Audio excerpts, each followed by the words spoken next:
महाराष्ट्राचाच pattern दिल्लीत राबवण्याचा प्रयत्न झालेला आहे। पण महाराष्ट्राच्या निकालानंतर आपचे कार्यकर्ते हे अधिक सावध होते, काँग्रेसचेही लोक सावध होते। तरी मला अजूनही वाटतं की आप आणि काँग्रेस एकत्र लढले असते तर भारतीय जनता पक्ष हा आसपास सुद्धा आला नसता बहुमताच्या, किंवा या चुरशीमध्ये उतरला नसता। दुर्दैवानं दोन हे प्रमुख पक्ष इंडिया आघाडीतले वेगळे लढले आणि त्याचा फायदा नक्कीच होऊ शकतो। सर 5 तारखेला मतदान झालंय, 8 तारखेला निकाल आहे, 3 दिवसाचा गॅप आहे। तंत्रज्ञानाच्या युगामध्ये इतका गॅप का ठेवला? दिल्ली एक लहान राज्य आहे, 70 जागा आहे, मतदान कमी असतं आणि पाहावं लागेल महाराष्ट्रात ज्या चुका आमच्याकडून झाल्या, 19 स्ट्रॉंग रूममध्ये ईव्हीएम ठेवलेले आहेत, या स्ट्रॉंग रूममध्येच घोटाळा होतो।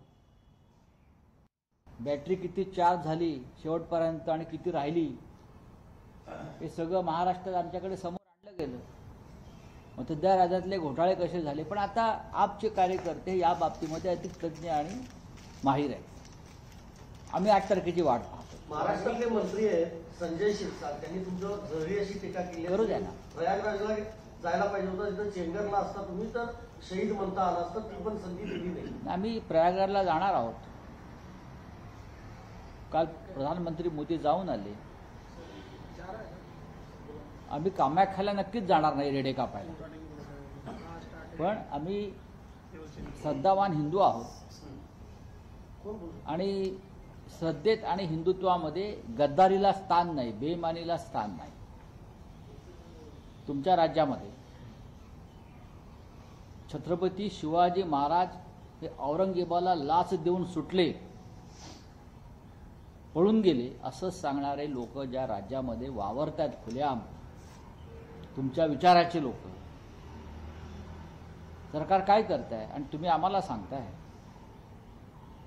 चेंगरून कोण मरणार हे भविष्यात तुम्हाला दिसेलच।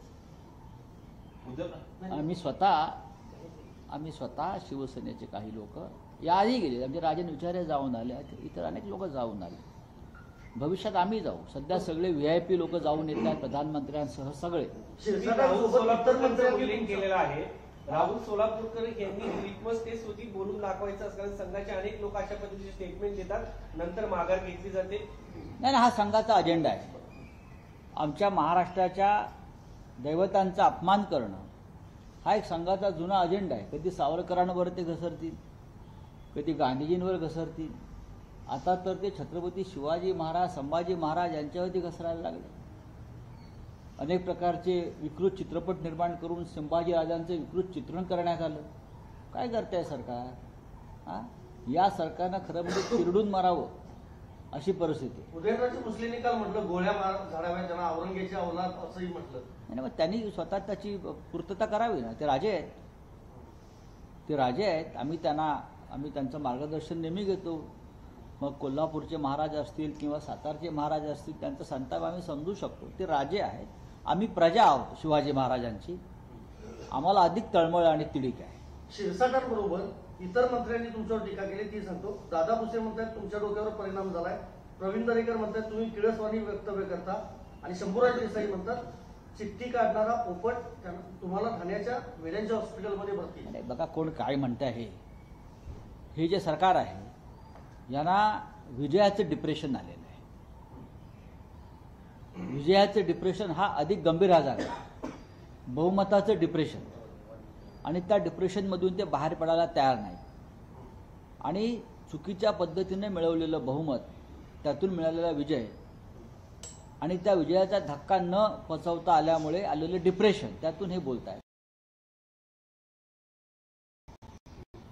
मी काय बोललो हे आधी समजून घ्या। त्यासाठी माणसानं साक्षर असावं लागतं, साक्षर असावं लागतं आणि इमानदार असावं लागतं। मला प्रश्न विचारला आणि मी विचारलं की फडणवीस साहेब आमचे वर्षा बंगला राहायला का जात नाहीत, हा संशोधनाचा विषय। त्या संदर्भात माझ्याकडे जी माहिती होती ती मी दिली, त्याच्यावर तुम्ही काउंटर करा, उत्तर द्या, लोकशाही आहे ना। मुळात आपण सगळे कामाख्याला जाऊन अघोरी विधी केलेत की नाही याच्यावर कोणीच उत्तर देत नाही। अघोरी विद्या ही अंधश्रद्धेच्या कायद्याच्या विरोधामध्ये असताना सुद्धा अशा प्रकारच्या पद्धतीनं राजकारणामध्ये जर कोणी काम करत असेल तर ते महाराष्ट्राच्या पुरोगामी संस्कृतीला आणि परंपरेला शोभणारं नाही असं जर मी म्हणत असेल आणि लोक मला वेडा ठरवत असतील, लोकांनी महात्मा फुले नाही, गाडगे महाराजांनाही आणि सॉक्रेटिसला वेडाच ठरवलं होतं ना, तो अशा प्रकारच्या भूमिका मांडत होता म्हणून पुरोगामी. हे पुरोगामी लोक नाही, ह्यांना जादू टोणा मंत्र ह्याच्यात विश्वास आहे आणि या माध्यमातून आम्ही जिंकलो असा त्यांना आत्मविश्वास आहे. माननीय देवेंद्र फडणवीस हे राज्याचे मुख्यमंत्री आहेत, आम्हाला त्यांची चिंता आहे, त्यांच्या कुटुंबाची चिंता आहे आणि त्यांनी लवकरात लवकर वर्षा बंगल्यावर जाऊन शिरसावर होऊन राज्यकारभार करावा ही या जनतेची अपेक्षा आहे. पण कोणीतरी त्यांना रोखण्याचा प्रयत्न करत आहे. ही जर आमची चिंता असेल या महाराष्ट्राचे नागरिक म्हणून तर शिरसाट फिरसाटांना एवढं डिप्रेशनमध्ये जाऊन बोलण्याची गरज नाही. बोला विजयाचं डिप्रेशन, कारण हा विजय सरळ नाही.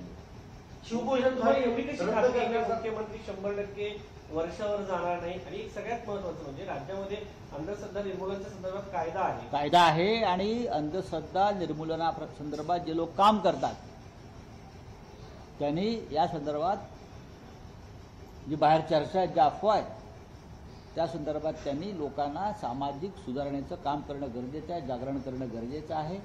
कारण मुख्यमंत्र्यांच्या बंगल्यासंदर्भात अशा चर्चा होत असतील तर ती गंभीर गोष्ट आहे.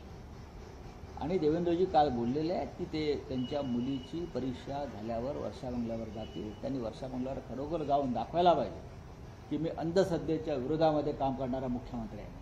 शिवभोजन थाळी रद्द करण्याचा निर्णय राज्य सरकारने घेतलाय, पण भुजबळांनी मुख्यमंत्र्यांना पत्र लिहून हा महत्वाकांक्षी प्रकल्प सुरू ठेवा अशी मागणी केली आहे. म्हणजे लाडक्या बहिणीचा तोटा इतर योजनांना बसतोय का? हा. नक्कीच आर्थिक परिस्थिती शिवभोजन थाळी ही आधीच्या महाविकास आघाडीच्या सरकारनं श्रमिक, कष्टकरी, गोरगरीब जनता याच्यासाठी केली होती.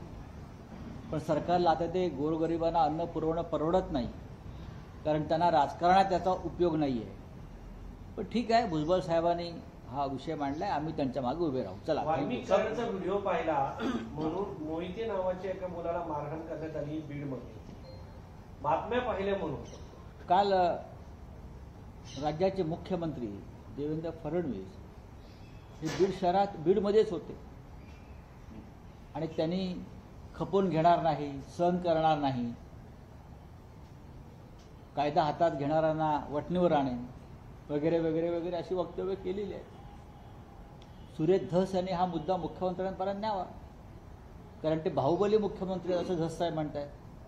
मग बाहुबलीने एका सामान्य माणसावर अशा प्रकारे हल्ला झाला असेल, मारहाण झाली असेल तर ते मारहाण करणारे कोण आहेत हा मुद्दा सुद्धा सुरेश धस यांनी मार्गी लावावा. हा नुसतं वाल्मिक कराडचं भजन करून चालणार नाही. प्रत्येक स्तरावर इथे गुंडगिरी आणि गँगवॉर सुरू आहे. चला. हिरव्या सापांची वळवळ महाराष्ट्रात सहन करणार नाही. हिरव्या सापांची बिर्याणी आवडत असेल तर पाकिस्तानात जा, असे राज्याचे मंत्री बोलतात.